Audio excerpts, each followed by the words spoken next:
Bonsoir mes chers amis. Nous arrivons à la huitième paracha du troisième livre de Vaïkra. Huitième paracha, donc un chiffre qui n'est pas anodin, comme vous le savez. Huit qui symbolise l'au-delà, le surnaturel. Et de quoi va nous parler cette paracha de Émor dit, donc une formule assez rare aussi pour introduire les enseignements. Et essentiellement, au début, ça concerne donc les prêtres, la sanctification des prêtres, donc toutes les restrictions qui sont liées à la vie, aussi bien des prêtres normaux que le Kohen Gadol, que le grand prêtre, et avec toutes sortes de restrictions, comme on va le voir, qui pouvaient vraiment servir dans le Beth Amikdash, dans le temple, qu'est-ce qu'il fallait comme condition, même pour le mariage, etc. Donc là, c'est tous les détails. La deuxième partie de cette paracha parle essentiellement, et vous reconnaîtrez, toutes les fêtes, les Moadim et les Moadés. Donc, on va passer en revue toutes les fêtes avec les sacrifices qui se faisaient pendant toutes les fêtes, essentiellement les trois fêtes de pèlerinage, mais aussi les autres.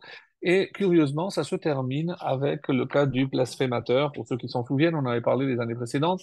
Et on va essayer, avant de commencer à nous focaliser sur un point de cette paracha, et c'est précisément la transition entre la première partie et la deuxième partie de cette paracha, puisque avant, quand on termine avec les Kohanim, avant de commencer avec les fêtes, il y a deux versets là sur lesquels on va s'attarder et on va essayer de réfléchir ensemble ce soir.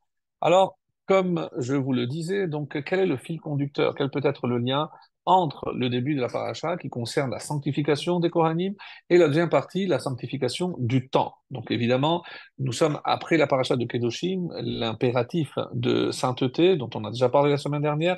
Et qu'est-ce qui va changer maintenant avec les Kohanim? C'est-à-dire que parmi les saints, puisque si on est un peuple saint, d'une part, sans aucun doute, mais il y a également le fait que, n'oublions pas, dans cette sainteté, il y a une sainteté supérieure, c'est celle des Kohanim, et encore au-dessus des Kohanim, c'est le Kohen Gadol. Donc on va dire, crescendo au niveau de cette sainteté. Et ensuite, on parlera de la sainteté du temps avec les fêtes. Mais pour revenir donc à ce terme de parle, quand je regarde le premier verset, Vayomer Hashem el Moshe Emor. Généralement, on dit Vaidaber Hashem el Moshe l'Emor, et ensuite Daber el Ben Israël, Emor el Ben Israël.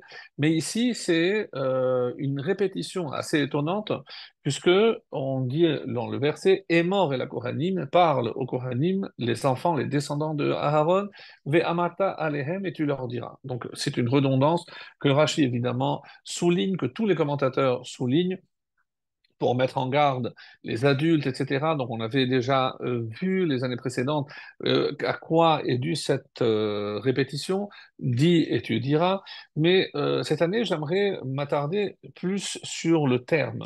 Quelle différence y a-t-il, puisqu'il n'y a pas dans toute l'introduction la formule habituelle, Vaidaber Hashem el Moshe. C'est-à-dire, les trois occurrences, les trois fois où on utilise le verbe parler, on utilise Emor, Vayomer Hashem, Emor el Kohanim, Ve'amarta, dans un même verset. Donc, on n'a pas le verbe Vaidaber. Pourquoi?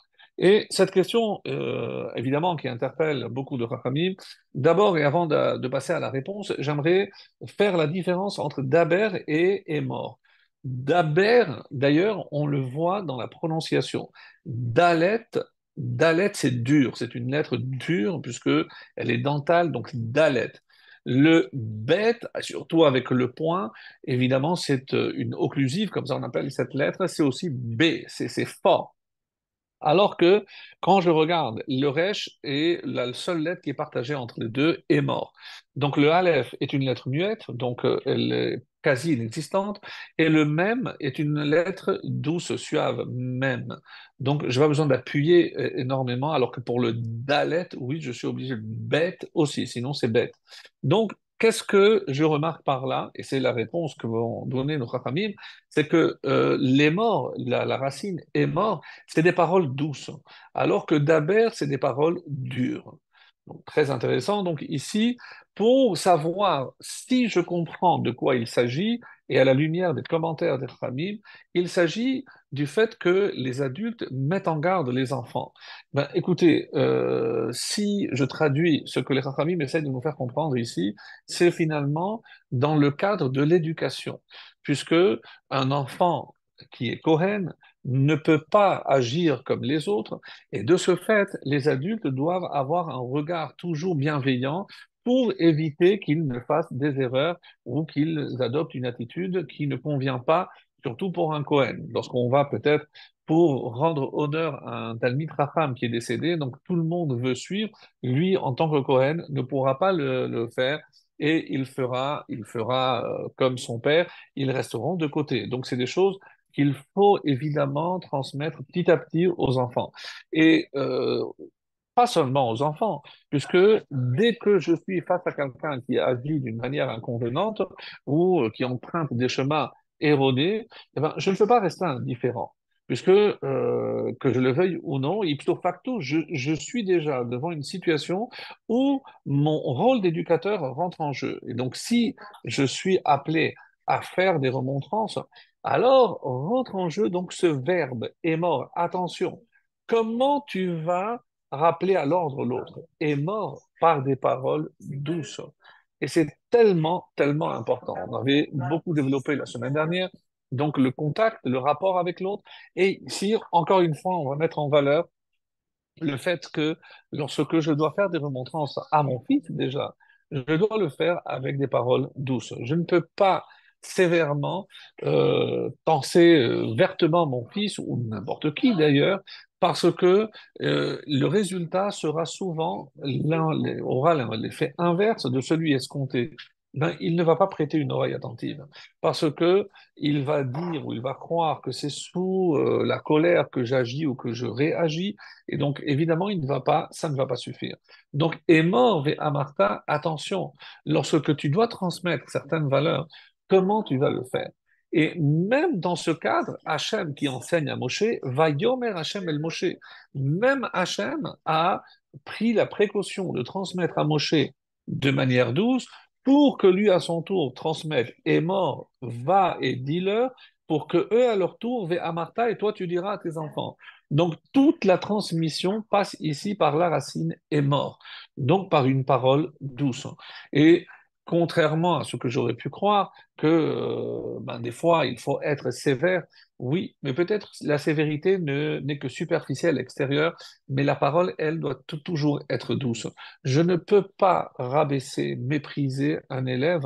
Je ne peux évidemment pas utiliser ce langage méprisant à l'égard de mon conjoint, de mon collègue, de mon voisin. Et si j'utilise ce langage, on va voir ce qui nous attend. Et c'est pour ça que la conclusion de tout ce passage se termine par ces deux versets sur lesquels on va s'attarder. Et vous allez comprendre évidemment le lien. Mais maintenant, comme je vous ai promis, donc quel est le lien avec la suite? Donc les fêtes, c'est aussi un temps de rendez-vous avec Akadosh Baruch Hu. Donc, on vient à la rencontre du Créateur, puisqu'il fallait se rendre sur l'esplanade du Beth Amikdash, du temple. Donc, c'est ce qu'on appelle les Shalosh Regalim, mais pour chaque fête, de toutes les façons, il y avait des sacrifices particuliers, comme on va le lire en détail dans cette paracha. Mais comment je savais quand avait lieu une fête? C'est lorsque le Sanhédrin déclarait le nouveau mois. Pourquoi? Parce qu'une fois que j'ai la date du début du mois, ben, si la fête tombe le 15 ou tombe le 10 comme Kippour ou le premier jour, eh ben, ce sont les Chachamim, les Talmidei Chachamim, le Sanhedrin qui fixaient finalement la date de cette fête. Donc là encore, cette parole qui d'ailleurs est en lien avec les fêtes, puisque comment on dit pour les fêtes, Mekadesh Israël Vehazemanim. Donc, en revanche, le Shabbat, comme vous le savez, ne dépend pas de l'action de l'homme. Donc, le Shabbat, c'est Hachem qui est Mekadesh à Shabbat. Le Shabbat, quoi que je fasse, je ne peux pas aller contre. Je ne peux pas décider que le Shabbat, je vais le déplacer.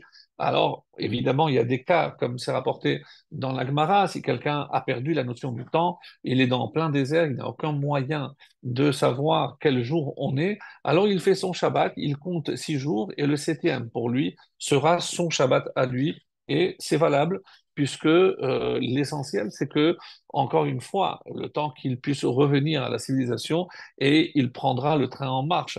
Et encore une fois, on ne considère pas qu'il a transgressé le Shabbat dans ce cas-là, parce qu'il a fait ce que la halakha préconise, donc il fait son Shabbat à lui. Ceci dit, il faut comprendre que le Shabbat donc ne dépend pas d'une règle, enfin, de manière générale, de la décision d'un homme, alors que les fêtes, oui.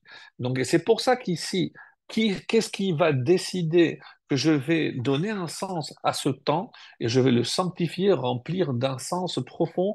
Eh ben, c'est la parole des Chachamim qui, en proclamant Rosh Chodesh, donc vont euh, forcément faire en sorte que les jours qui tomberont et qui seront marqués par un temps de fête, eh ben, il y aura un temps sacré.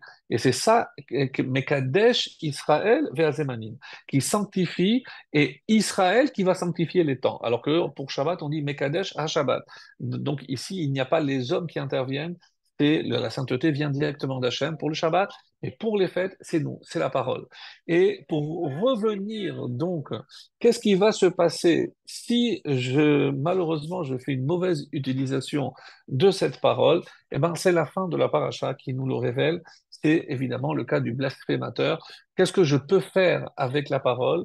Pas de shalom. Donc on connaît sa suite puisqu'il sera mis à mort. La peine pour quelqu'un qui blasphème, c'est la peine de mort. Et comment, avec une simple parole, je peux entraîner ma propre mort?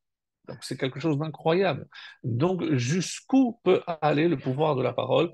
N'oublions pas que l'une des explications de nos maîtres, c'est que lorsqu'on dit qu'on est à l'image d'Hachem, eh ben justement, comment Hachem a créé le monde? Par la parole. C'est-à-dire, il nous a donné un tel pouvoir que nous avons aussi la capacité de créer par la parole. Donc on a une parole créatrice, évidemment pas comme celle d'Hachem, mais à son image.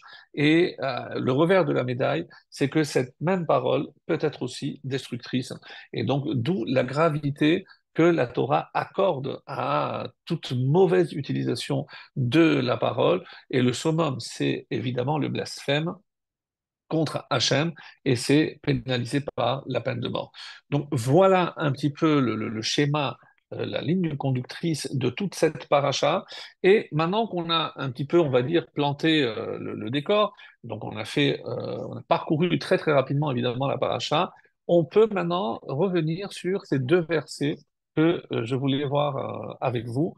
C'est à la fin du chapitre 23, donc juste avant le chapitre, pardon, la fin du chapitre 22, juste avant le chapitre 23, qui commencera à parler des fêtes, Vaidaber Hashem el Moshe Lemor, Daber, donc vous voyez là ici, pourquoi? Parce que ici le Dibour, lorsqu'il est précis, il y a une exactitude, donc il y a des règles très très précises, on utilisera toujours le verbe ici Daber.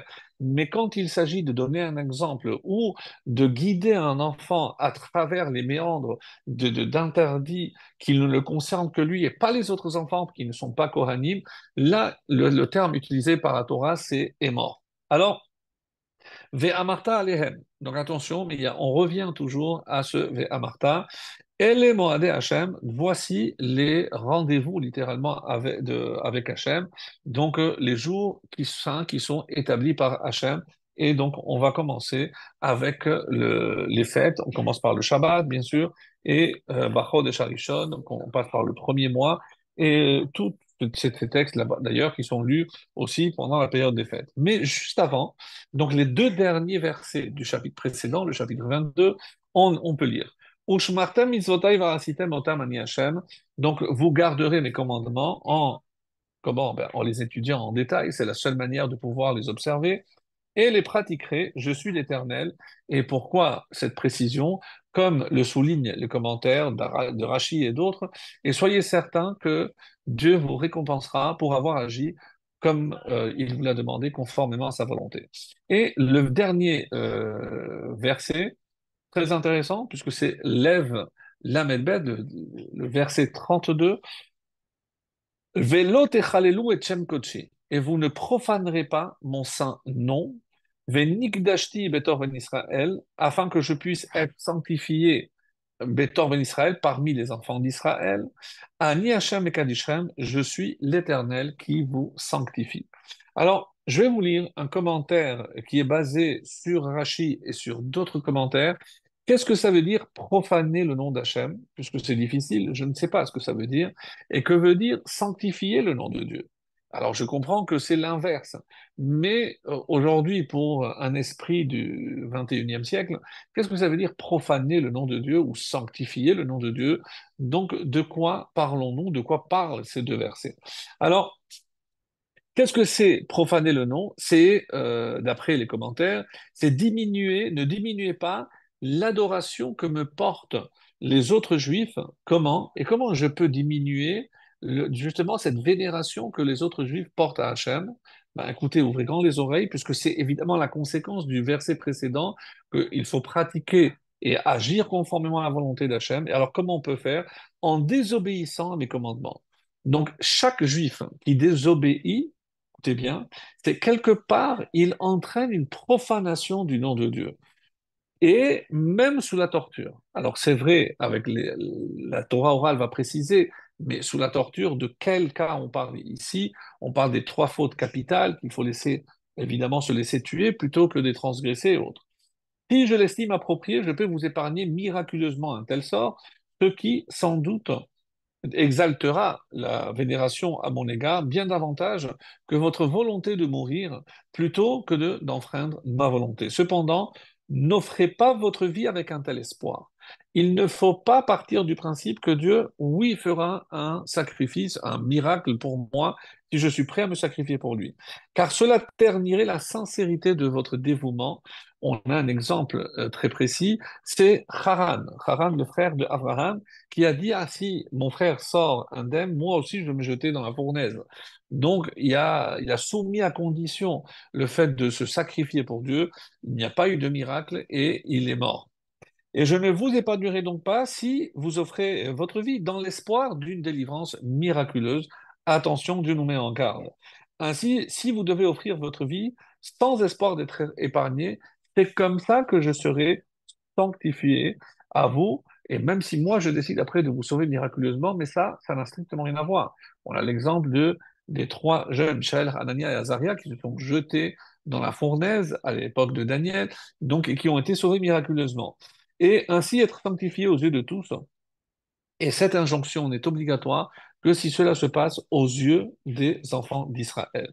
Alors, pour revenir donc à cette notion, et nous allons voir avec deux commentaires que j'ai glanés, donc qui n'étaient pas du tout reliés, c'est pour ça que je vais jongler avec les deux, pour essayer de voir et d'approfondir cette notion. Dans un premier temps, et puisque nous venons de traverser ce qu'on appelle Yom HaZikaron, ici en Israël, une journée extrêmement importante où on célèbre la mémoire donc de tous ceux qui sont tombés soit dans des attentats, soit pour défendre l'État d'Israël, donc tous les soldats notamment.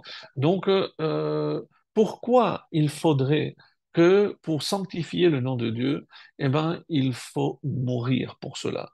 Comment expliquer la mort de ces jeunes soldats âgés de 20 ans, 21 ans, des histoires poignantes de ces jeunes qui ont donné la vie, ce soldat qui n'a pas hésité à se jeter pour sauver ses camarades sur une grenade en donnant sa vie.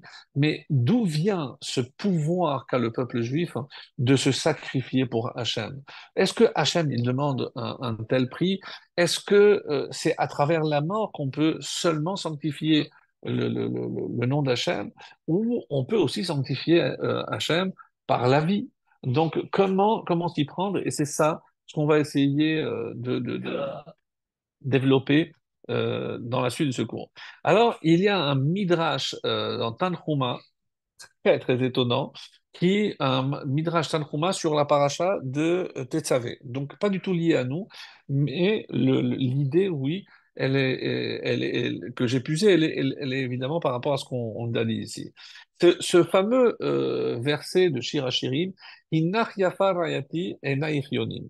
Donc, Hinach Yafa Rayati, ma bien-aimée, comment tu es belle, Enaich Yonim, tes yeux sont comme des colombes. Alors, Kol haofot, pourquoi yonim? Pourquoi ici des colombes? Kol haofot כשהן נשחטין, הן מפרכסין. Lorsqu'on prend de la volaille pour les sacrifier, donc évidemment ils bougent dans tous les côtés puisqu'ils sentent que n'aiment pas être, est-ce qu'ils sentent la mort ou pas?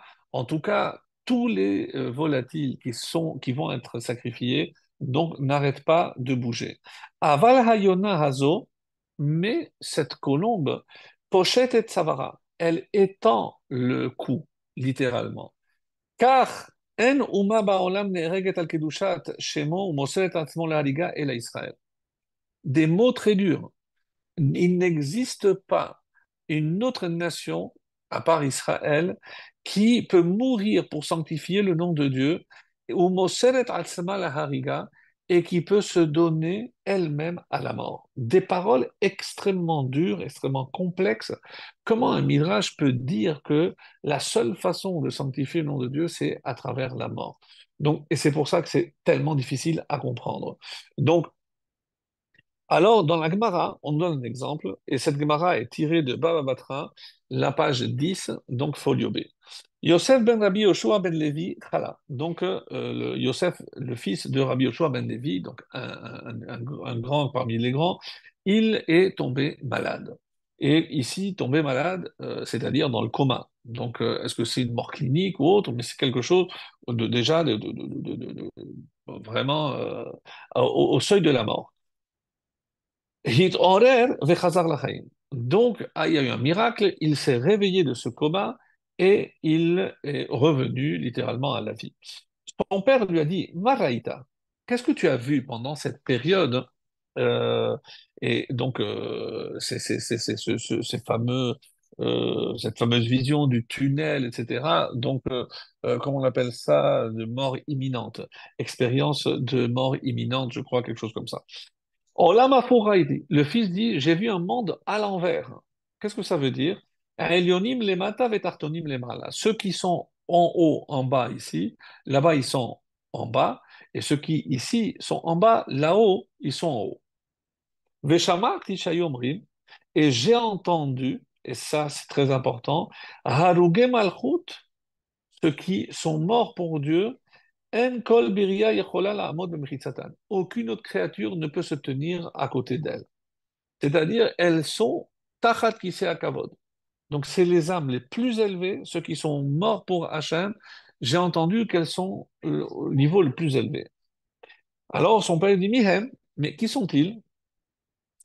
Et il répond, Haruge Lod. Nous, on aurait dit, il est dit, Aseret Asuri Malchut, il est dit martyr. Non, écoutez bien, les morts de la ville de Lod. Et heureusement que Rachid nous explique cette Gemara, de qui s'agit-il? C'est Loulianos et Papous. Oui, des noms très bizarres, mais c'est des noms juifs. C'est des noms, les noms, ce sont des juifs, oui. Et Achim, c'était des frères. C'est Haragam, Tournus Rufus. Et Tournus Rufus les a tués, Lodika. Comme ça, c'est marqué, donc la ville de Lod.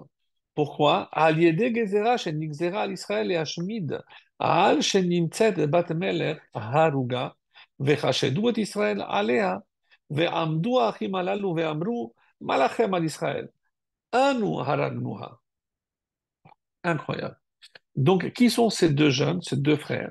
Lorsque Tournus Rufus a vu qu'ils ont trouvé une princesse morte, ils ont dit, ça, c'est les Juifs. Donc, le fait qu'on accuse des Juifs, mes amis, c'est pas nouveau. Talmud, il y a 1800 ans. Donc, ça n'a pas changé.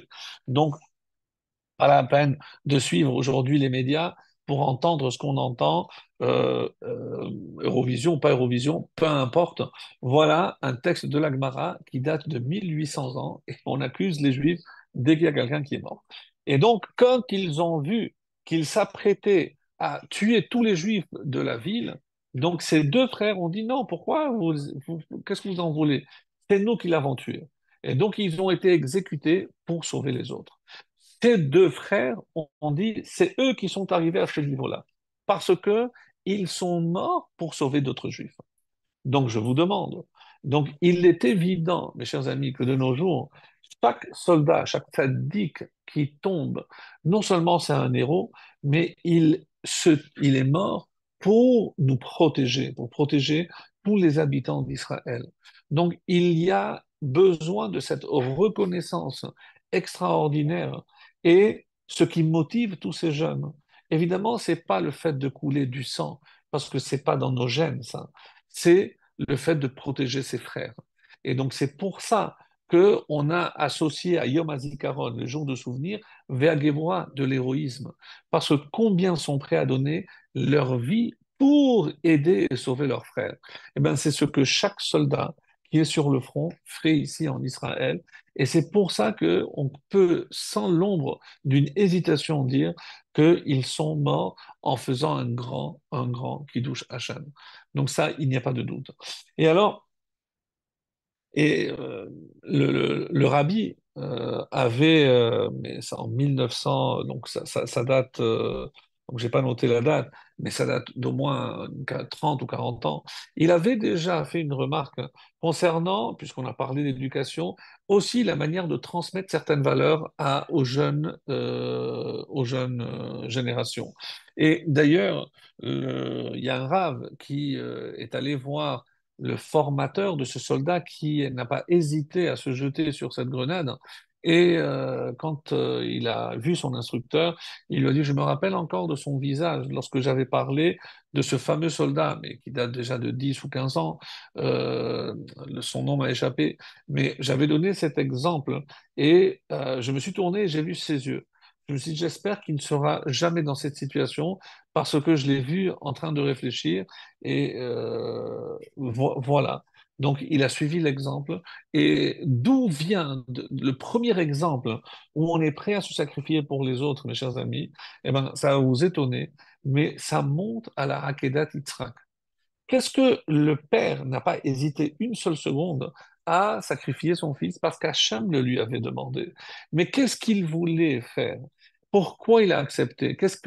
Euh, en tant que père, c'était quoi l'enseignement, le truc qu'il voulait transmettre à son fils?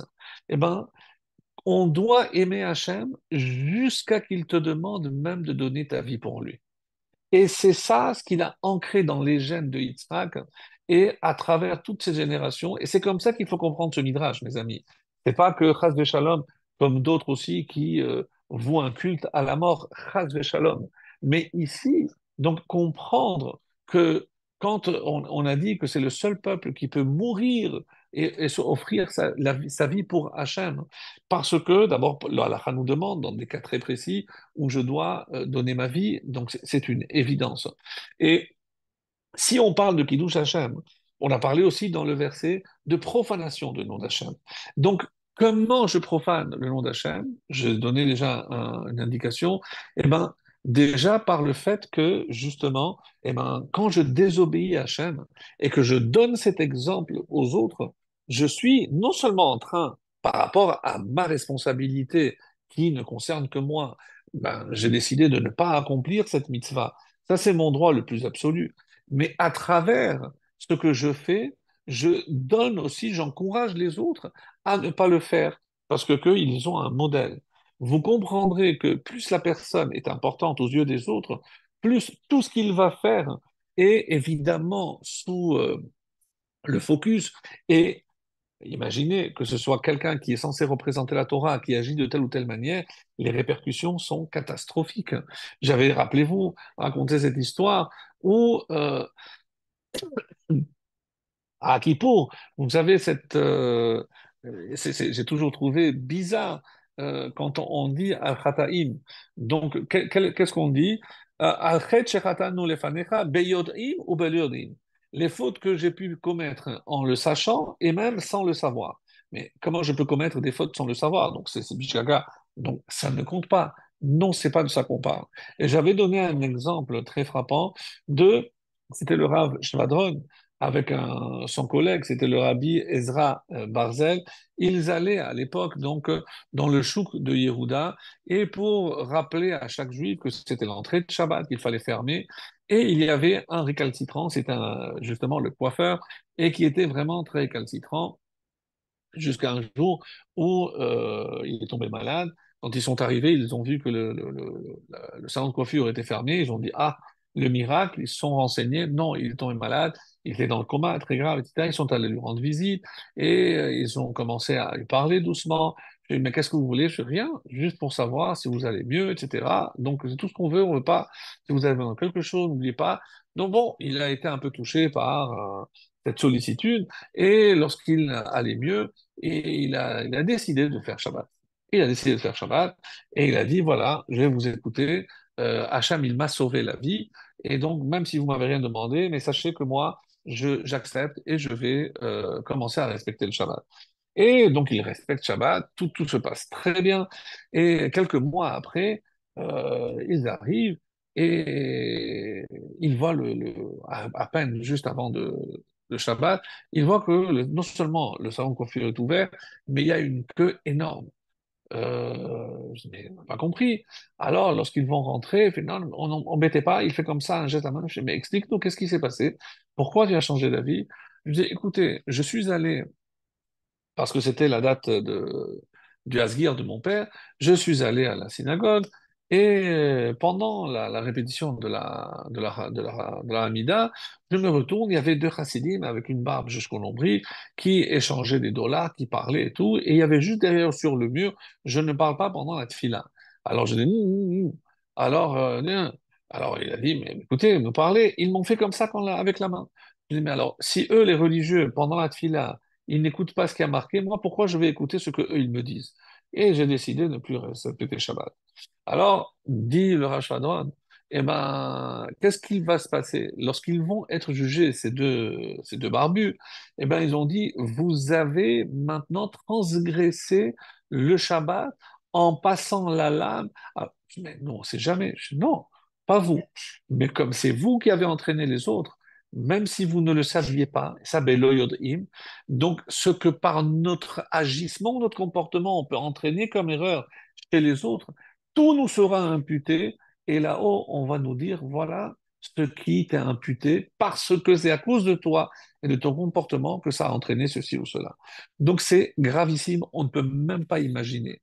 Alors, par rapport donc à ça, qu'est-ce que le rabbi a suggéré d'introduire en tant qu'éducation, et c'est ça qui manque. Il avait dit, Trichim leachnis betochnit halimudim misgeret kvoa lesaper la talmidim. Il faut raconter sous forme, ben, dans le Talmud, il y a plein d'histoires à ce sujet. Al kiddush Hashem. Parce que c'est une notion qui est en train de se perdre. Er achinu bedorot hakodmim, comment tous nos frères, toutes les générations passées, Masrou Nasham bedivrei et Imei Israël, comment ils ont été prêts à donner leur vie et se sacrifier pour Israël, pour le peuple, pour la Torah, pour Dieu. Beshanim Kadmoniot, Haya Inyan Ze Yadour Mefoursan. Donc, tout le monde à l'époque, toutes les générations précédentes, tout le monde a grandi, que ce soit dans les pays du Maghreb ou autres. On a toujours eu des exemples de, comment il s'appelle, Solika Sol Khatchouel, qui a donné sa vie, donc une jeune fille qui était prête à mourir plutôt que de ne pas se convertir. Mais des exemples, on a eu et on a grandi avec ces exemples. Donc, c'est incroyable que ce soit malheureusement une notion qui se soit perdue. וההרגש בזה היה גם אצל ילדים. Donc les enfants, ils étaient sensibles à cela. Au bisman האחרון, et il faut croire que c'est ces temps derniers, כאילו נשכח. On a l'impression que ça s'est oublié. Et c'est pour ça que s'il n'y avait pas cette muraille, cette distance entre le monde de la Torah et le monde séculaire, le monde de non-Torah, eh ben, peut-être qu'il y aurait eu ce lien pour sentir que chaque soldat qui tombe, c'est non seulement un héros, mais c'est un tzaddik qui est mort à Kiddush Hashem. Donc, je devrais me sentir concerné par chacun de ces soldats, parce que c'est pour ça qu'ils sont morts, pour me protéger moi aussi. Donc, il a donné sa vie. Donc, à 20 ans, 21 ans, mais vous vous rendez compte de la perte pour la famille, la difficulté, c'est exceptionnel, c'est très, très difficile, vraiment très dur. C'est-à-dire, il faut éveiller ce sentiment à l'idée Sipurim. Et comment? Par des histoires, à travers des anecdotes, à travers des passages du Talmud et autres. Avalo beofen sheyavi le'atzmut, mais surtout pas pour entraîner la tristesse, qu'à Dieu ne plaise. Parce que encore une fois, ce sont des actes héroïques. Et si vous aviez demandé à tous ces soldats quelques instants avant, est-ce que si vous avez peur, vous pouvez rentrer, Chas de Shalom. Nous, on va jusqu'au bout. Donc, eux, ils ont fait ce qu'ils devaient faire de leur point de vue. Alors, encore une fois, maintenant, pourquoi Hachem a pris ces Neshamot, ces tzadikim? Et pourquoi il fallait? Parce que, est-ce que c'est le prix à payer? Donc, mes amis, on va essayer de réfléchir. Parce que si pour le Kiddush Hachem, il peut être fait aussi du vivant de quelqu'un, mais s'il manque un Kiddush Hachem dans la vie, alors on atteindra le Kiddush Hachem à travers la mort. Mais comment je fais un Kiddush Hachem dans la vie? Eh bien, c'est par l'exemple que je vais donner.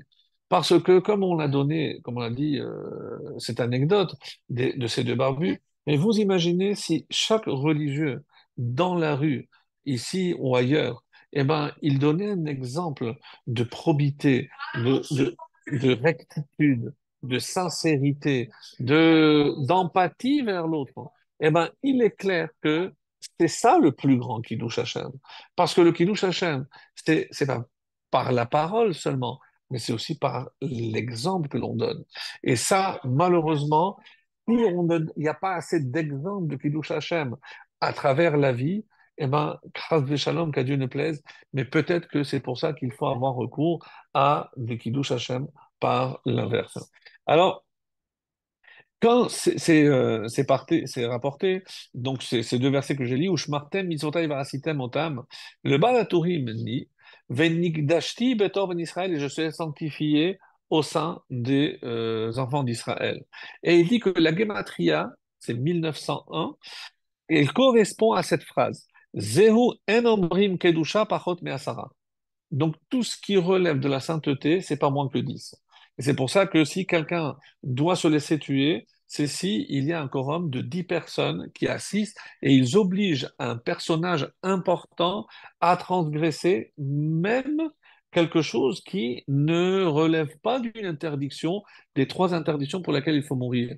Mais si c'est un homme important et que ça se passe devant 10 juifs, alors oui, on dit même si on lui demande d'attacher son lacet comme les goïms font, eh ben, il ne le fera pas, et même si il encourt la mort de la part de ces non-juifs. Et c'est pour ça qu'il dit, Zeu en omrim kedusha pachot me'asara, et Betor ben Israël, et juste après, Vesamichle et Moadim. Comme j'ai dit tout de suite après, donc on parle des Moadim, des fêtes. שבמועדים מתקבצים כדי להתפלל ולהלל לקודשא בריחו שברוב עם הדרת מלך. Et donc, et qu'est-ce qu'on va faire tous en se réunissant pour ces fêtes? Eh ben, c'est un Kiddush Hashem. Donc, le Kiddush Hashem, c'est lorsque les Juifs se réunissent pour faire la louange d'Hachem. Donc, là, on a un exemple pratique. Ça, c'est rapporté par le Baal HaTurim. Donc, imaginez, dans le Sefer Yereim, il dit, et comment interpréter Velo yechalelu, ils ne profaneront pas mon nom. Comment il interprète ça? Alors il dit Ki chilul Hashem yeshno bekama drachim. Donc comment on peut atteindre la notion même de profanation du nom de Dieu? Et il dit Shekol hamevaze afilu mitzvah achat, celui qui méprise une seule mitzvah, un seul commandement, ou mekel bekavod shamaim, et qui se montre trop léger avec le respect qui est dû à Hachem, le ciel. Nikra mechalel et Hachem. Clair et net. Donc, quiconque ne respecte pas, mais non seulement loin de ne pas respecter, mais il méprise. Donc, il entraîne par de ce fait-là un chilul Hashem. Ve'imhu lomet Torah, si c'est quelqu'un qui étudie, c'est-à-dire sheishmor atzmo min haki'ur ou min hadomelo shelo yavo lidei chashan. Il faudra qu'il fasse extrêmement attention à ne pas laisser imaginer ou les autres tirer des conclusions par rapport à son comportement, donc s'éloigner de tout ce qui peut lui être reproché, surtout dans le domaine des relations interdites, des mœurs. Parce que, et les exemples dans le Talmud sont assez nombreux, parce que les yeux, évidemment, sont focalisés sur le comportement qu'il va avoir et il doit être exemplaire. Velo yavol de chashad, pour qu'il ne soit même pas soupçonné. Velo yavol alav davara, pour ne pas entraîner qu'on dise du mal sur lui. Matino onsho merube mishar averot. Et parce que la faute et malheureusement la punition que cela peut entraîner va aller au-delà de toutes les autres avérotes, comme c'est rapporté dans le Masechet Yoma, dans 86. Arba'a chiluke kapara ou tshuva, im kol echad el di isurim b'yom kippurim. Alors, je l'ai préparé ici, le texte. Qu'est-ce qui a marqué dans Yoma, dans 86? Et Rabbi Mathia, il a demandé, Rabbi Mathia ben Chash a demandé à Rabbi El-Hazar ben Azaria, j'ai entendu qu'il y a quatre catégories. Et Shaya et que Rabbi Ishmael, il expliquait. Et il a dit, quelles sont ces catégories? La première, Utshuva im kol echad ve'echad. Donc il y a trois où il y a une teshuva. Avar al mitzvot assez. Donc quelqu'un qui a transgressé une mitzvah assez. Donc il devait mettre une tefillin, il n'a pas mis. Par exemple, Veshav, il a fait teshuva. Lo zaz misham atzmo chalim lo, on lui pardonne. Donc c'est vrai qu'il ne peut pas rattraper ce qu'il n'a pas fait, mais maintenant qu'il a fait teshuva, il mettra le boucher double et il sera pardonné. Maintenant, avar al lota assez. Donc il a enfreint une interdiction, il a mélangé le lait ou la viande, etc. Ve'asa tchouva, il a fait tchouva. Alors, teshuva, ça suffit pas. De quoi ça va dépendre? Yom Kippourim mechaper. Il faudra attendre que Kippour puisse expier. Tout ceci est repris aussi par le Rambam. Et avar al kritut. Maintenant, c'est des fautes beaucoup plus graves. Karet, des relations interdites, où il a mangé du chametz à Pessah, des choses beaucoup plus graves, ou alors mitot beddin, des fautes qui sont sanctionnées, transgression de Shabbat, par la mort, le Beddin le condamne à mort. Il a fait Teshuvah. Teshuvah, Veyom Kippourim, Tolin. Donc, ça ne suffit pas, ni la Teshuvah, ni Yom Kippourim. Yisurim, Memarekim. Et il devra subir des épreuves, des Yisurim, des souffrances. Et ça, c'est le troisième niveau. Maintenant, ça c'est les trois où il y a une teshuva possible. Le quatrième, il n'y a pas de teshuva. Mais qu'est-ce qui est plus grave que tout ça? On a cité les fautes les plus graves. Mi sheyesh chilul Hashem beyado. Celui qui a profané le nom de Dieu. Et ici, Rachid nous indique quelque chose d'extrêmement curieux. Il dit, mais de quoi parlons-nous ici? Celui qui est choté ou marti et acherim.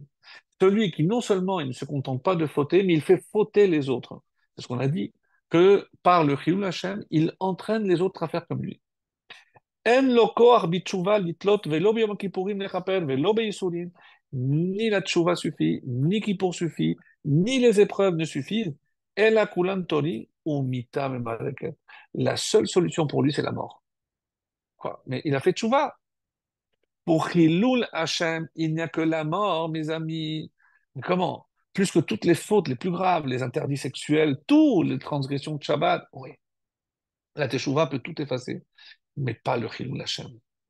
Vous vous rendez compte de ce qui est écrit ici? C'est que chaque fois que j'entraîne par mon comportement une profanation du nom de Dieu, Hachem Yatzilenu, que Dieu nous protège, mais on n'a pas de réparation possible. À part, Chas Shalom, la mort. On peut imaginer une chose pareille. Et donc, c'est ce qui est rapporté dans le Rambam, je disais. Et comment c'est marqué dans le Rambam? S'il y a un non-juif qui se tient et il oblige un juif à transgresser les trois fautes capitales, évidemment, on le sait, donc il doit se laisser tuer. Veiman soube asaram Israël, si maintenant on l'oblige devant 10 hommes d'Israël, yahareg velo yahavor ve'afilu bishar mitzvot. Et c'est pas que les trois fautes capitales, mais même les autres fautes. S'il y a 10 hommes qui voient, il ne veut pas le faire. Vechol hadevarim ha'elu shelo bishat gezerah. Ça, si, c'est pas pendant les périodes de persécution. Aval beshat ha'gezerah she'yamod melech rasha Nebuchadnezzar vechaverav v'yigzor levatel datam. Mais s'il s'agit ici d'une période de décret pour annuler et empêcher tous les Juifs de faire la Torah. Yehareg val yavor afilu al achad mishar mitzvot ben be'enas betoch ha'asara ben be'enas beno leben hakum. Et dans ce cas-là, même s'il n'y a pas 10 hommes, mais qu'on le force à faire même la plus légère des fautes, ben il se laissera tuer. parce qu'il ne peut pas, dans ce cas-là, transgresser. יש דברים אחרים שאין בכלל חילול השם והוא שיעשה אדם גדול בתורה. Et de quoi on parle ici de Chilul Hashem? Rambam donne une autre définition très intéressante. Il s'agit d'un homme qui est grand en Torah, ou mefoursan b'chassidut, et avec un comportement empli de piété. Devarim shabeliot meranenim acharav, ve'afal pi she'enan averot, kegon shelakach ve'eno noten. Tout ce qu'il peut faire, même si c'est pas des averot. Rambam. Même, c'est quoi par exemple, il n'a pas fait de avera, alors pourquoi un Chilul Hashem? Qu'est-ce qu'il dit? Par exemple, l'akar ve'enu noten demer mekach lealta. Il prend quelque chose et il dit, bon, je passerai te payer plus tard. Il utilise sa position, tous les gens regardent. Vehu sheyeshlo. C'est pas qu'il n'a pas. Il a dit, bon, il veut gratter peut-être. ונמצאו המוכרים תובעים, והוא מקיפן.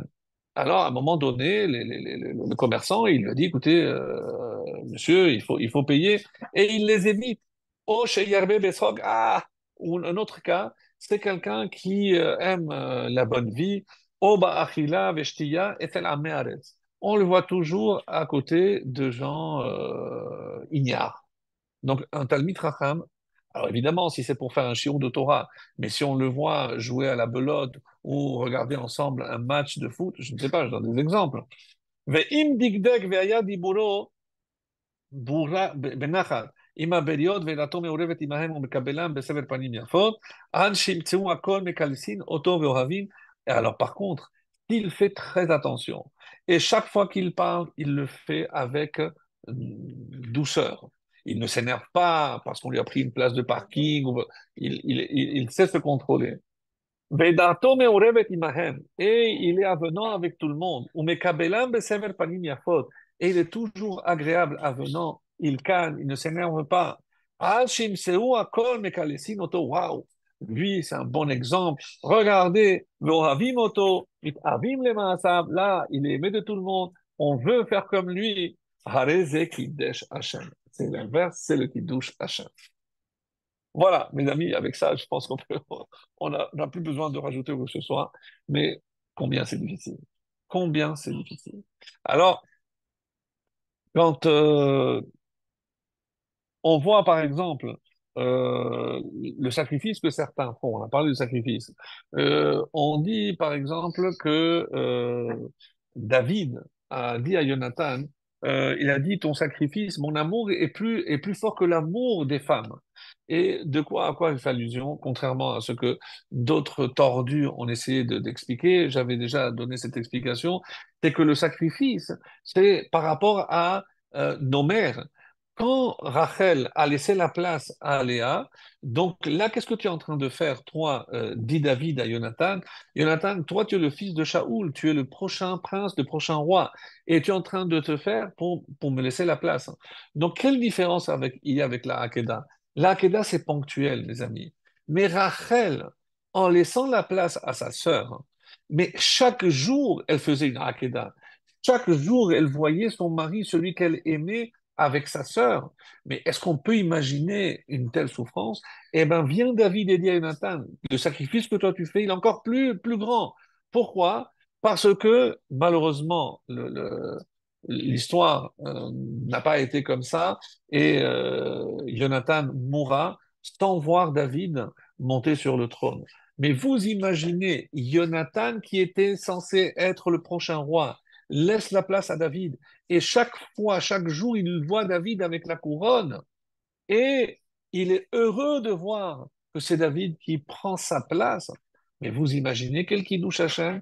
Vous imaginez ce que c'est le sacrifice plus grand que celui de nos matriarches, dit David, que Rachel et que de Léa. Alors, j'avais une histoire très très belle. Moi, j'aime beaucoup. Je crois que je l'avais déjà racontée il y a fort longtemps, mais pour moi, elle exprime le sacrifice ultime. Donc, c'était quelqu'un qui était un grand Baal Chesed, quelqu'un qui n'a pas forcément les moyens. Non, on va pas commencer comme ça. On va commencer autrement. Vous avez entendu parler certainement de l'Admour de Tzantz, Rabbi Haïm de Tzantz. Donc, avant la Shoah, puisqu'il a été pris, comme vous le savez, il a perdu toute sa famille, il a recomposé sa famille, Il s'est installé à côté de Aliagnado, c'est lui qui était à l'origine de la construction de cet hôpital et de tout le quartier de Kiryat Sant. Donc avant, hein, on raconte comme ça qu'un jour, il se promenait avec ses élèves et à un moment donné, il s'arrête et il dit, je sens l'odeur du Gan Eden. Alors, tous les élèves se tournent vers le maître. De quoi il parle? Le Gan Eden? Et oui, suivez-moi. Et il suit, comme s'il avait, comme il reniflait une odeur de sainteté particulière. Il rentre, il dit, c'est dans ce village. Il rentre, je sens, et il arrive devant la maison, il toque.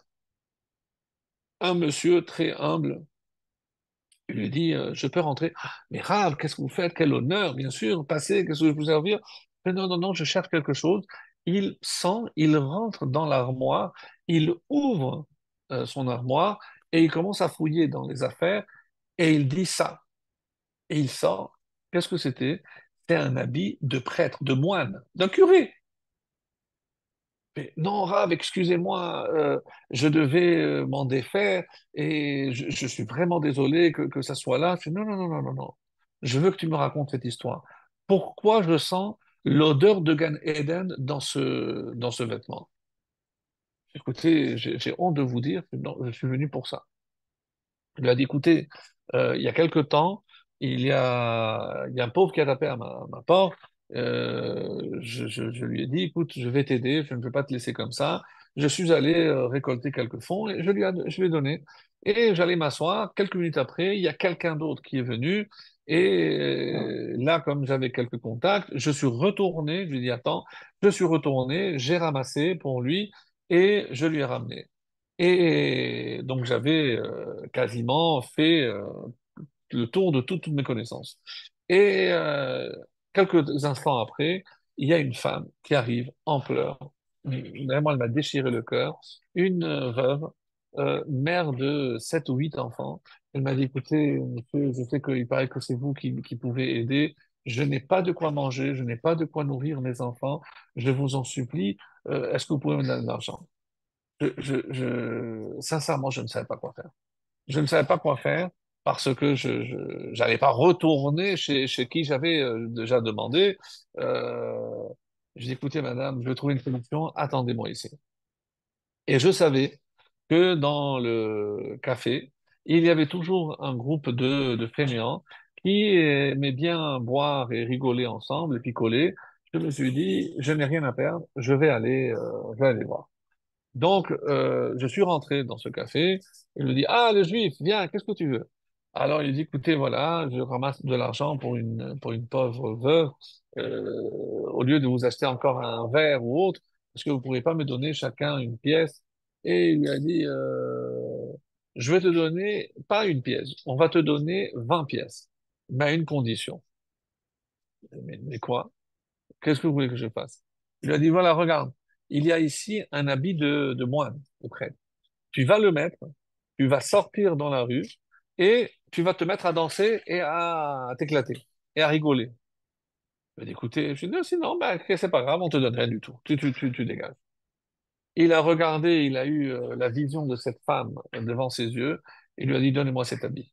J'ai mis l'habit, je suis sorti dans la rue, ils ont commencé à jouer les tambourins et pendant une demi-heure, j'ai dansé devant des guignols. Et je fermais les yeux, je pensais à à cette pauvre veuve. Et lorsque j'ai terminé, ils m'ont effectivement donné ces 20 pièces. Je suis rentré pour donner ces 20 pièces à la femme. Elle m'a remercié avec les larmes, vous ne pouvez pas imaginer. Et je ne sais pas, après, j'ai gardé cet habit-là. Et il a dit, écoutez, parce que c'est à vraiment faire hérisser les cheveux sur la tête, il a dit, écoute, lorsqu'un juif est enterré, il est enterré avec un linceul.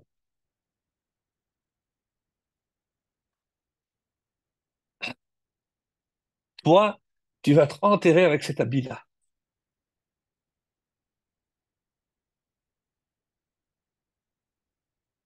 Tu demanderas, et j'espère être vivant pour pouvoir le faire moi, je veux que tu mettes toi cet habit-là, et tu vas être enterré avec cet habit-là.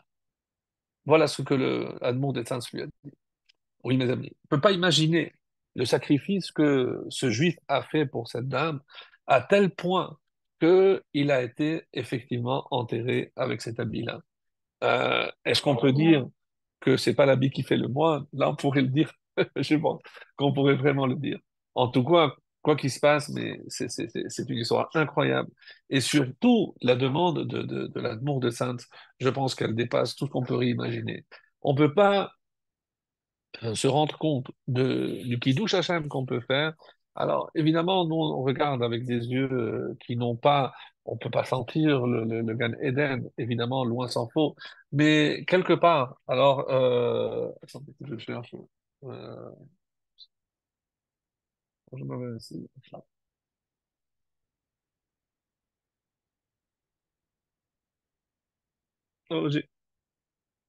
Donc, c'est finalement, C'est finalement donc cet enseignement que voulait nous transmettre l'Admour de Sainte, de savoir que on peut pas juger, on peut pas imaginer le bien qu'on peut faire des fois sans le savoir. Sans le savoir, on a dit qu'il y a le mal qu'on peut faire, les fautes qu'on peut faire, ben, le rime sans le savoir. Mais même des fois, on fait des actes et on peut même pas mesurer ce que ça peut représenter. Alors, ça c'était pour euh, revenir sur la mitzvah du Kiddush Hashem. C'est ce que le rabbi va dire, et c'est très très beau. Comment la perfection de l'accomplissement de la mitzvah du Kiddush Hashem, mitbatet bekar shehamoser atzmo, quand quelqu'un est prêt à se laisser brûler. Donc, combien de juifs ont été malheureusement brûlés dans l'histoire? Bekach bal yidei gilui bemuchash tokef emunato ve'ahavato l'Hashem, parce qu'il y a des fois que c'est comme ça qu'il prouve son amour à Kadosh Baruch Hu. Aval keshehu nitzol benes hakiyum enom bemuchash, et c'est vrai que lorsqu'il est sauvé, donc c'est comme si l'impact était moindre. Parce ah oui, mais Abraham, finalement, oui, il s'est jeté dans la fournaise, mais il n'est pas mort. Donc, on a l'impression que ça a moins d'impact. Et le Rav Chaim Vital dit, Aderaba, Yikadesh Shem Shamayim, Birot Kol Haumot Edam Israël, Mechazikim Belokehem Ben Israël al Kiddushut Hashem. Donc, et le Rabbi Chaim Vital, donc l'élève du Harizal, nous dit que le plus grand Kiddush Hashem, surtout par rapport au Goïm, c'est lorsque ils sont capables de voir que on est prêt à mourir sur le bûcher pour sanctifier le nom d'Hachem. Donc ça, mes amis, c'est ce que le Rabbi Chaim Vital nous dira, et c'est évidemment ce que on peut tirer comme conclusion. Et à part ça, donc je voulais revenir sur cette étude, sur un passage sur le roi David. Très très intéressant, très instructif, hein. C'est Sanhedrin, Kouf Zayin, 107. Alors, je vais lire très rapidement parce que ça relève aussi de ce que l'on peut considérer comme le Kiddush Hashem. Donc, voilà ce qui est dit. Et on parle, vous savez que David a eu un fils rebelle qui s'appelait Avshalom, et Avshalom a tenté de tuer son propre père, donc il n'a pas eu la vie facile. Amar Rabbi Yehuda a dit au nom de Rav que David a voulu faire pratiquer de l'idolâtrie. Alors pourquoi? Et c'est tiré du verset Vahi David ba ad harosh. Parce que là-bas, il est écrit que alors que David arrivait, Roche, ça veut dire le sommet, mais c'est là-bas où il avait l'habitude de se prosterner devant Dieu. Et Ve'en Rosh el Avodazara. Et le mot Rosh est aussi une allusion à la Avodazara. Donc la Gemara va donner l'exemple de la statue de Nebuchadnezzar, qu'il a traduit à Daniel, et il a dit que là-bas, la tête, donc on dit Réchet d'Izahav, la tête était en or. Et donc c'était une idole. Donc le mot Rosh, si vous vous rappelez, Nitena Rosh, donc lors de la révolte aussi dans le désert, on avait expliqué ce détail-là. Et alors là, quand David il avait pris cette décision, il voit venir à sa rencontre un homme qui s'appelait Hushai Ha'arki, le Hushai l'Arkéen. Et il a vu qu'il avait la tunique déchirée, de la cendre sur la terre, sur sa tête. Et Amarlo David, donc et il a dit à David, à Marlon et David.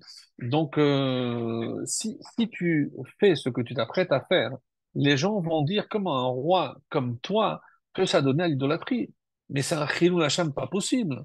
Tu t'imagines ce que les gens vont dire en sachant que le roi David lui-même a fait de la Vodazara et tu auras donc posé un grand chilou Hachem. Et qu'est-ce que David a répondu à Marlo? Mais si je n'agis pas ainsi, on dira comment si il a été tué par son propre fils, c'est finalement que ce roi n'était pas tellement juste, hein, puisque il a été tué par son propre fils. Et ainsi, c'est le nom de Dieu, lui, qui sera profané aussi. Alors, et c'est pour ça qu'il conclut, Mutav Ya'avod Avodazara, il vaut mieux qu'un roi comme moi fasse de l'idolâtrie, et même il profane, mais ce sera que ma personne, le nom du ciel, Ve'al yitrallel shem shamayim befaresia, mais que le nom du ciel ne soit pas profané en public ou publiquement. Alors, vous imaginez qu'il y a énormément de commentaires, mais est-ce qu'on peut envisager une seule seconde que David pensait vraiment faire de la Vodazara? Alors, plusieurs avis ici à ce sujet-là. Par exemple, le Yad Rama et le Maharal, évidemment que David n'a jamais songé à faire de la Vodazara. Il voulait faire simplement comme si, pour que les gens qui le regardent, ils auraient pensé, mais où il pensait de le faire, à l'endroit Roche, là où il allait servir toujours Hachem. Donc, lui, c'est pour servir Hachem, mais laisser croire aux autres qu'il il faisait de la Vodazara. Donc, mais son intention réelle, évidemment, ce n'était que de se prosterner devant Hachem. Ainsi, donc, la seule faute, c'est quoi? Ça aurait été de profaner le nom de Dieu, mais sous les semblants d'une transgression qu'il n'aurait évidemment pas faite profondément. Le Maharsha dit non, que lorsque, et ça c'est très dur, ce Maharsha, écoutez bien parce que là, ça va vous faire hérisser les cheveux. Donc le Maharsha dit que lorsque la Gemara parle d'idolâtrie à propos de David, c'est évidemment pas au sens propre, c'est au sens figuré. Mais oui, mais on parle quand même de la Vodazara. Et il dit que David ne songeait certainement pas à faire de l'idolâtrie, mais qu'est-ce qu'il s'apprêtait à faire? Quitter la terre d'Israël. Et alors? Et quitter la terre d'Israël pour échapper donc à son fils Absalom.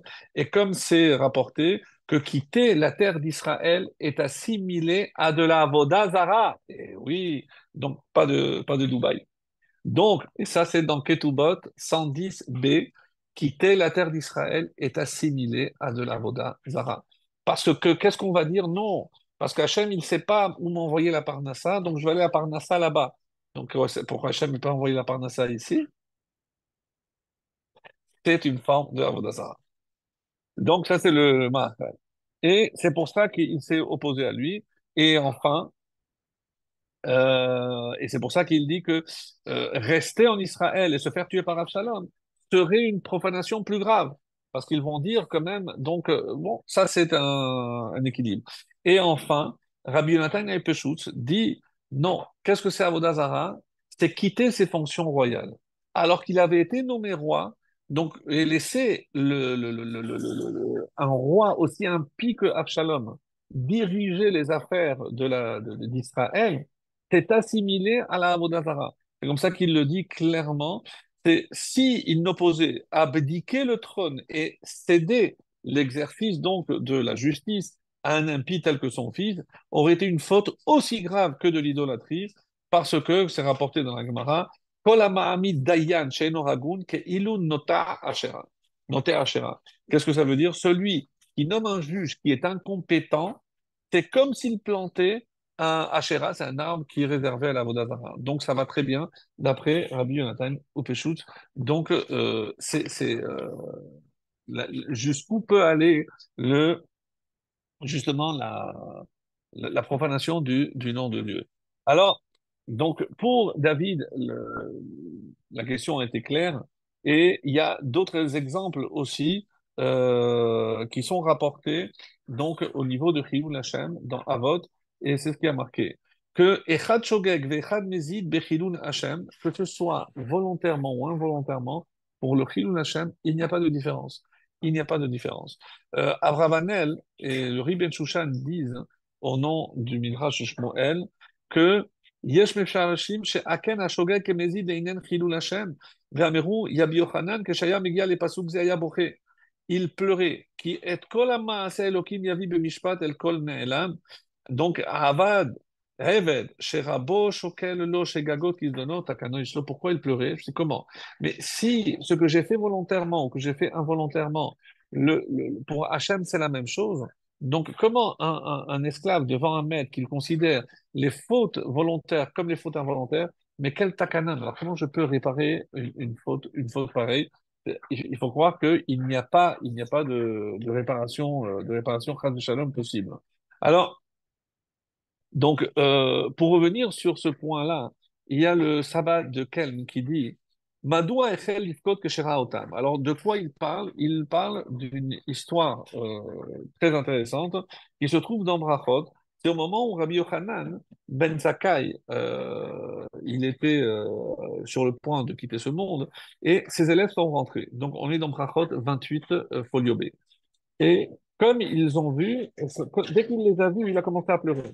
Alors ses élèves lui disent, mais comment? Toi, tu es la lumière d'Israël, à un mot d'Ayémini. Donc toi, si tu es le pilier le plus solide de la terre, et toi, tu pleures. Alors qu'est-ce qu'il... Alors, si j'allais me présenter devant un roi en chair et en os, je résume. Alors que on peut toujours s'arranger, il y a le shochat, on peut essayer par la corruption, etc. Et encore, mais devant le Melech HaMelacher HaMelachim, devant le roi. Et pourquoi, pose la question le sabbat du Calme, pourquoi c'est en les voyant qu'il a commencé à pleurer? Parce qu'il a eu peur que si jamais il avait enseigné et qu'un de ses élèves avait mal compris un de ses enseignements, les conséquences auraient pu être très graves. Donc, c'est pour ça qu'il pleurait, de peur que un de ses élèves ne tourne mal. Imaginez l'angoisse qu'il avait, et c'est comme ça. Donc, il ne peut pas le savoir. Et dans le Midrash, on dit, Tov davar, akol nishma, kohelet. À la fin, tout est entendu. À quoi ça fait allusion? Tov diboro shel adam, hakol mashmi'in et ma'asav. Donc, sachez qu'à la fin, tout va se savoir, c'est-à-dire comment il était vraiment. Et c'est pour ça que quand quelqu'un quitte ce monde, qu'est-ce qu'on va dire? Non, c'était quelqu'un de bien, c'était quelqu'un de Yerushalayim, c'était quelqu'un de posé. Donc, chez Besha'a, chez Adam, Niftar, Mina Olam, Akadosh Baruch Hu, Omer, les Malachim Asharet. Écoutez bien, parce que c'est incroyable. Donc, qu'est-ce qu'il fait, Hacham? Il envoie ses Malachim et il dit, allez voir ce que les créatures disent sur celui qui est mort. Mais je comprends pas. Mais tu peux pas. Mais il y a le jugement. Il a des transgressions. Il a fait ce qu'il a fait, etc. Qu'est-ce qu'on en a à faire de ce que les gens vont dire sur lui? Il y a les shamaïm, il y a plonim, il y a si on dit non, non, c'est vraiment quelqu'un de bien, alors miyad mitato porach ad ba'avir le Gan Eden. Le lit, la dépouille, monte directement au Gan Eden. Alors on pose la question, c'est pas possible. Mais je ne comprends pas. Mais qu'est-ce que ça a à voir ce que les gens vont dire sur lui? Mais c'est essentiellement ce qu'il a fait ou comment il l'a fait. Donc, qu'est-ce qu'il monte au ciel? Mais là, je ne comprends pas. Alors, Ru Asher Amarnu. Non. On a été créé pour le Kevod Shamayim, pour honorer et louer le nom de Dieu. Au mitzvah zo shokelet keneged kulan. Si par notre comportement, on a fait que les gens nous admirent, ils disent non, c'est quelqu'un vraiment de Yerushalayim, quelqu'un qui a toujours eu un comportement exemplaire, etc. Même s'il avait des avérotes, vous comprenez ce que ça veut dire? Parce qu'il a fait Kiddush Hashem, alors tout le reste est effacé devant Kiddush Hashem, et grâce à ça, il peut atteindre le Gan Eden. Incroyable. Oui, parce que ce qu'on va retenir d'une personne, c'est pas ce qu'il savait ou ce qu'il a appris. La Torah elle-même, de quoi elle va, qu'est-ce qu'elle a dit sur Moshe Rabbeinu? Qu'il connaissait le Zohar, qu'il connaissait pas du tout. Aïch Moshe Anav. Mais parce que ce qu'on a retenu de lui, c'est son comportement, c'est son humilité qui lui a permis d'être ce qu'il a été. Moshe Kibel, pourquoi il a mérité de recevoir la Torah? Misinaï, pas au Sinaï, il a reçu. Il a compris que pour recevoir la Torah, il faut faire comme le Sinaï, se faire petit. C'est la plus petite montagne. Il faut une montagne, parce qu'évidemment, il faut comprendre que la valeur de la Torah, ce qu'elle représente. Mais attention, pas trop. Et donc, cette Anava a fait que Moshe a reçu, et ce qui nous a transmis avec la Torah, c'est aussi la Anava. cette humilité d'apprendre de tout homme, cette humilité de ne pas se croire supérieur à l'autre parce que je sais peut-être un peu plus, ou surtout pas parce que j'ai un peu plus que l'autre. Phrase de Shalom. Aval, c'est ce qu'on a dit. Et c'est pour ça que le Chilul Hashem ou un Nora Beyoter. Donc, parce que si c'est quelqu'un qui a fait des mitzvot, mais qu'il a entraîné le Chilul Hashem, donc qu'est-ce qu'ils vont dire en bas les gens? Pas les mitzvot qu'il a fait, il mangeait mehadrin, mina mehadrin, il fait... Non, on s'en fout de ça. Mais pourquoi? Parce que les gens, quand ils le voyaient, eh ben, ils vont dire, non, non, non, mais des hommes, quel homme désagréable, toujours en faisant la tête, toujours, il traitait les gens, il disait même pas bonjour, etc. C'est fini. Mais et les mitzvot, elles n'ont pas de poids, mais à quoi ça sert? Si tu as provoqué un chilou Hashem, parce qu'ils vont dire, regarde ce religieux, comment il se comportait, t'es mort. C'est-à-dire que tout ce que tu as fait, ça ne sert à rien. Oui, tout ce qu'il a fait ne sert à rien. C'est incroyable. Mais, mais je ne comprends pas. Mais on a toujours dit que on a la balance. Oui, tout ce que vous voulez, la balance, elle n'est pas la balance. Mais il y a en dehors de la balance, c'est ce que les gens vont dire de la personne. Donc, c'est un travail constant, ce que les gens vont dire. Et c'est pas simplement pendant le HESPED où, évidemment, nous, on va dire que les bonnes choses de la personne, mais il faut que ça corresponde aussi à la réalité. Et ça, évidemment qu'Hachem, il le sait, mais il veut voir l'impact que cet homme, en quittant le monde, a laissé en bas. Et c'est ça la pure vérité. Alors, Rabbi Tzadok HaKohen de Lublin, il a posé la question, pourquoi on parle ici de l'histoire de Rabbi El-Hazar ben Dordaya? Vous vous rappelez? Cet homme qui avait fait toutes les fautes du monde. Et à un moment donné, lorsqu'il a voulu, il a pris conscience, il a voulu faire Teshuvah, il a demandé à la montagne, personne ne pouvait intercéder, il a compris que c'était que lui. Alors, qu'est-ce qu'il a fait? Il a commencé à pleurer. On dit que sa neshama est montée. Yatsa bat kol ve'amra, Rabbi El-Azar ben Dordaya mezumman lechaya olam haba. Comment? Et c'est sur ça qu'on a dit, Rabbi, il a dit, Yeshkone olamo, en une heure, il a acquis le monde futur. Et sur ça, bon, il y a plusieurs questions. Rabbi Tzadok, à Cohen de Lublin, pose la question, mais d'abord, j'ai pas compris, pourquoi on l'appelle Rabbi? Il a pas eu d'élève, il n'a rien enseigné. Oui, En Rabiela Betalmidim, mais il a pas eu le temps, puisque au moment où il a fait Teshuvah, il est mort. Il dit non, qu'est-ce qu'il a enseigné? Il a enseigné chez En Yehush Ba'olam, c'est qu'il n'y a pas de désespoir dans le monde. Ve'adam yachol liknot olamo b'shara echad, ve'al shem ze nikra Rabbi. C'est l'enseignement qu'il a laissé, et donc quand moi je fais cet enseignement, le mien, je deviens son élève. Rav ou Moré davar ze l'école Ba'olam. Et c'est pour ça que cette histoire est rapportée, pour que tout un chacun apprenne de cet exemple-là. Im ken ora davar chiyuvi vegaram kiddush shem shamayim. Parce qu'il a entraîné une sanctification du nom de Dieu. Il est mort pour sanctifier le nom de Dieu. Il a montré, regarde, moi j'ai peut-être fait toutes les fautes possibles, imaginables. Mais quand sa teshuva a été acceptée, et c'est ça ce qu'il a enseigné comme kiddush Hashem. Parce que on peut toujours améliorer notre comportement. Et c'est ce on va conclure avec ça. Donc, par rapport donc à Rabbi Akiva, alors on peut évidemment s'étonner parce que, regardez, Rabbi Akiva qui a toute sa vie donnée pour la Torah, pour l'enseignement, et les Harugé Malchut.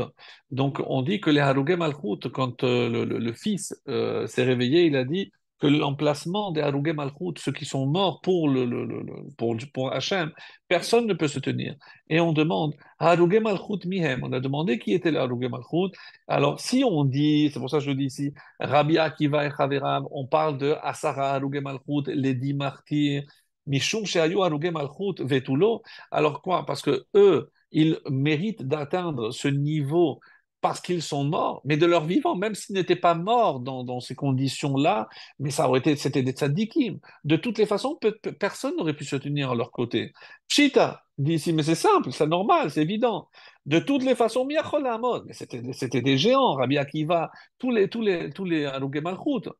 Kol Sheken Sheayu Gam Harugé Malchut Vesarku Besaro. Alors que si en plus on me dit qu'ils ont peigné sa chair avec des peignes en fer, et il a accepté Ol Malchut Shamayim Be'ava, qu'il y a une bat kol qui est sortie à dire Rabbi Akiva Mezuman Lechaya Olam Haba. Ve'ota Lashon Emra, mais cette même phrase qui a été dite pour Rabbi Akiva a été dite pour Rabbi El-Hazar ben Dordaya.